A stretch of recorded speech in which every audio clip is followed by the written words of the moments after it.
Hi guys, a completely impromptu video here as I've spent the last couple hours cleaning 1911s because I haven't done it before because Bersa just sent me this to T&E. It does have to go back, and whatever YouTuber, let me know which one it was before me that had it, it was completely filthy, and it also was missing one of the magazines. Bersa, it only came with one in the box, FYI.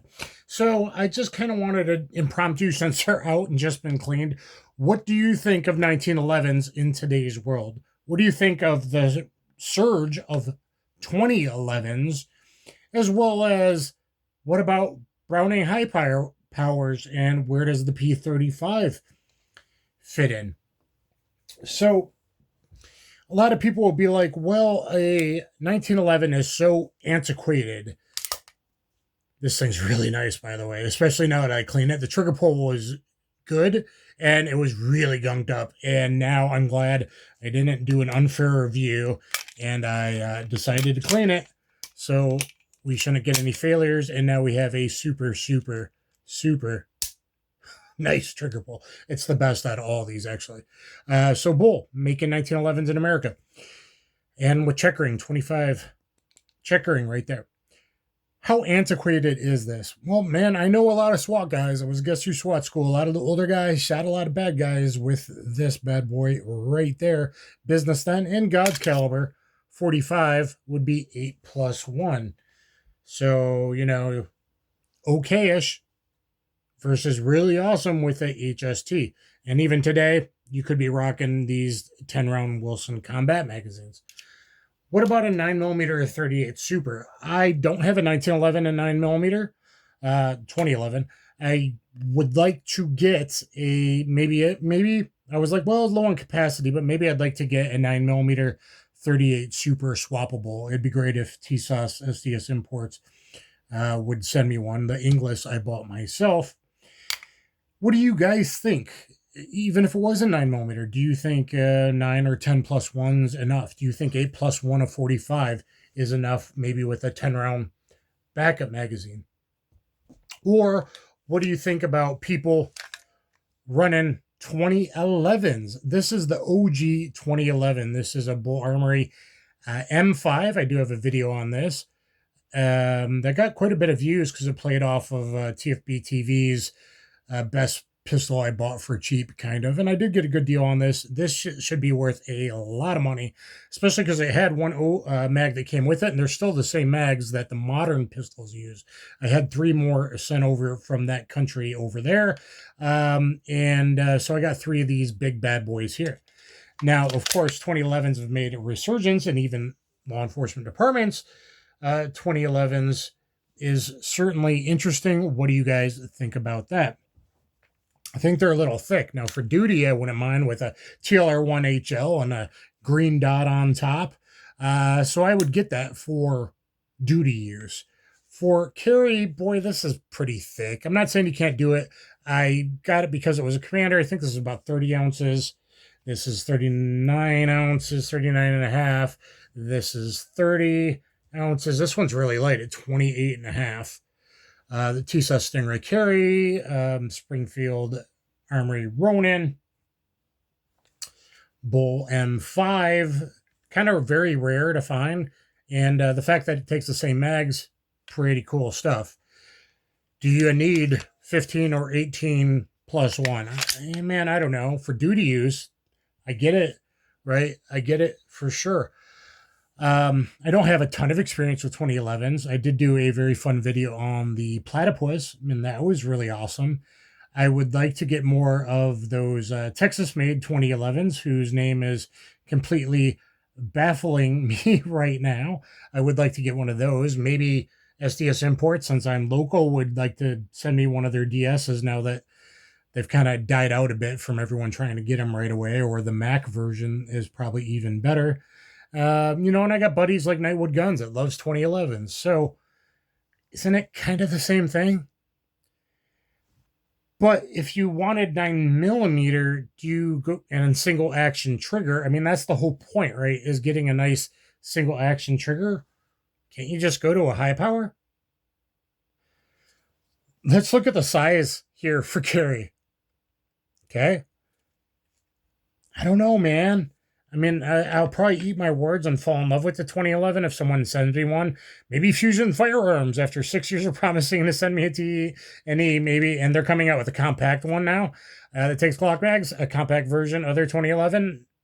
I would like to check that out because that's probably light enough for carry. But even then, look at the grip thickness compared and the slide thickness compared. This thing is very, very svelte. You're going to see videos on this probably before this airs because while still single action, this has been worked over by BH Spring Solutions with the SFS system. So, you can carry it like that. And there are a lot of advantages to that, actually, especially if there's a gun grab, that kind of thing. So make sure to check that out. Now, Hi-Powers weren't known for the best trigger, but they did lighten it about 1.5 pounds. This is pretty good. Pretty good. No magazine disconnect safety on the Inglis. So that's a nice kind of good budget buy base model to get. Very lightweight SAS Stingray carry. This thing's been very good. Little heavier trigger. Springfield Ronin. This thing's actually really been very reliable. I think I just got my first jam, and I haven't cleaned it for ages. I have not disassembled it. I put oil on the rails after locking it back. I wipe some of the gunk out with a sock. I wipe some of the gunk out. I put a dot of oil there. After I get the gunk out, I put rail oil there before I leave the range.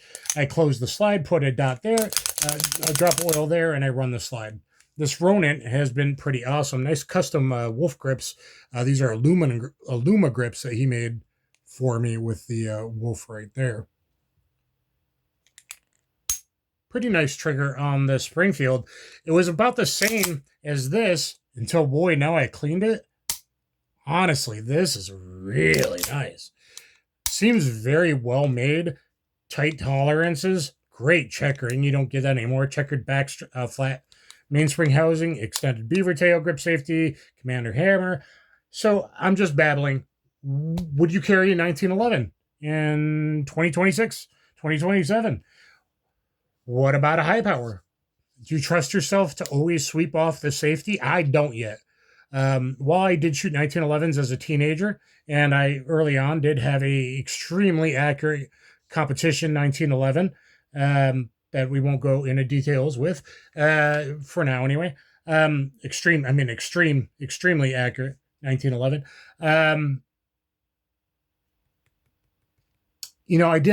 That's not all I've ever shot, so I'm not used to sweeping the safety. I've always said maybe when I get older, these might be carry guns, right? As I keep getting older, I might eventually go, I need that single action trigger to get accuracy, and therefore, or I'm worried about a gun grab and things like having an external safety. So, dead trigger kind of thing might be helpful. This is really, really helpful for that. You young guys, you loving the 2011s? Does this do anything other than if maybe mounting a dot that a Hi-Power doesn't, and it's thin? It carries lighter than it is. It's still 32 ounces, but it's so thin and light in the slide that it carries better. And you're going to see a really, really extremely rare double action Hi-Power coming up pretty soon. So what do you think of 1911s? Is it okay to carry maybe 8+1, a 45? What about in 9mm or 10mm? I don't have a lot of money right now. I gave up a great deal on getting a Ronin in 10mm. I've never owned a 10mm. I wish I would have gotten that. But then I'm like, I'm really not going to carry something like this. I know it's okay to have target guns, but I'm not. And this one's going back, so don't shoot my dogs. A lot of firearms I get are loaners, borrowed from friends on my channel, or go back. Do you need this much? And do you really carry something that big? Or do you leave it at home and go, well, I got my Bodyguard 380. I don't care what you look like at Instagram with your weapon mounted light and your red dot and your sidecar holster that you never ever carry. This would be better. This is really light. Now, the recoil is actually pretty stout in this. And there is a performance difference from just like less than 2 ounces, and because this has a better trigger. Now, this is a good gun for the money. Really good budget buy, this SAS Stingray carry. And I do like the Ed Brown bobtail cut. Nice grips. Nice VZ grips on this. Nice lock grips I put on this. You know, that's kind of cool that you can change the grips out. So what is the place in the modern area? Let me know what you guys think of 1911s. Let me know what you think of high powers. Let me know what you think of 2011s. Let me know why you think of 2011s better than running a maybe worked over or BH Solutions and high power medic worked over Browning high power. Because I got new 15 round McGar magazines. You can even get 15+2 now, got back in stock at BH Solutions. So like, it's not a capacity thing. I would like maybe a 45 in a different caliber, like 10 mil, especially, maybe in 9 mil.